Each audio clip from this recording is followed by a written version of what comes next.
Hello YouTube, this is Ant-Man29 Able, bringing you a video this time about basic habits for Christians.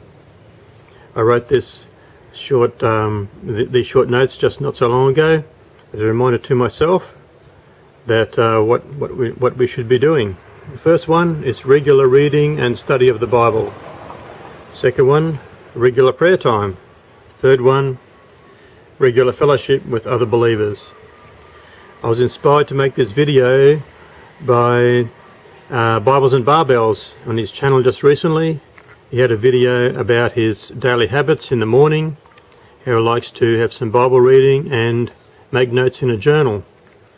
Anthony's made some good videos like this, and it's inspiring for me. I'm not very good at doing the journal part, but I do like doing the other parts. So the first one, regular reading and study of the Bible.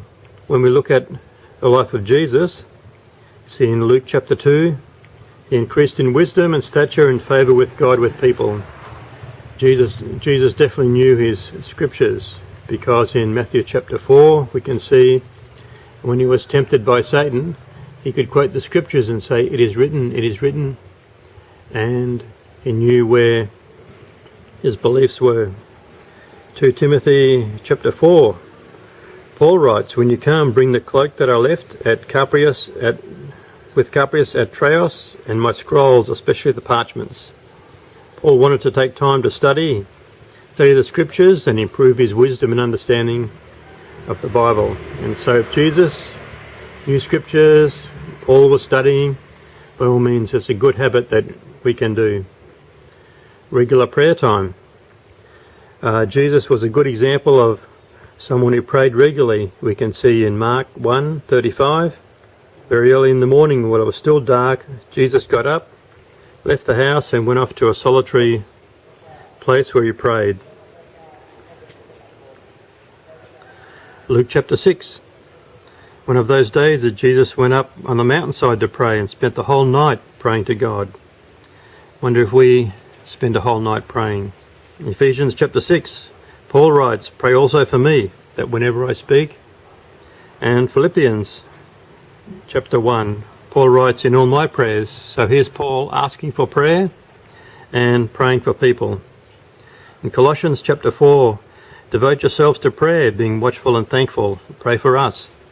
Prayer is a very important part of our life in our relationship with God, and by all means we should be doing it. Regular fellowship with other believers.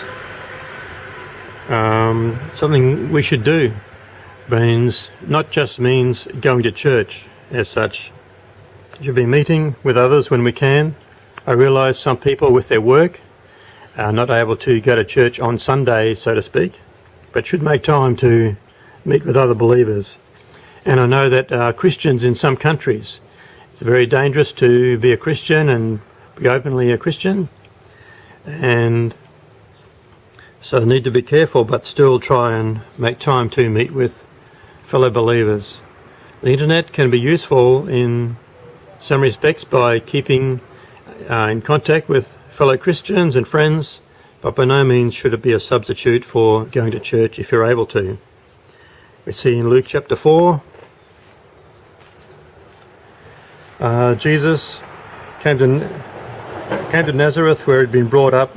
As usual, he entered the synagogue on the Sabbath day and stood up to read. So it was usual for Jesus to go to the synagogue and be part of the fellowship there.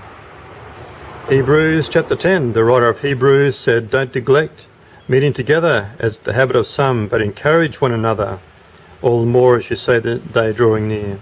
By all means, we should encourage each other in our work, our Christian life, and everything. And lastly, 1 Timothy chapter 4, our new Christian life, we need to do these things. Not quite in the context of these three things here, but by all means we should develop our Christian life. If you have any comments, I'm happy for you to make a comment or subscribe to my channel if you think it's good. This is Ant-Man29 Able. Thanks for watching.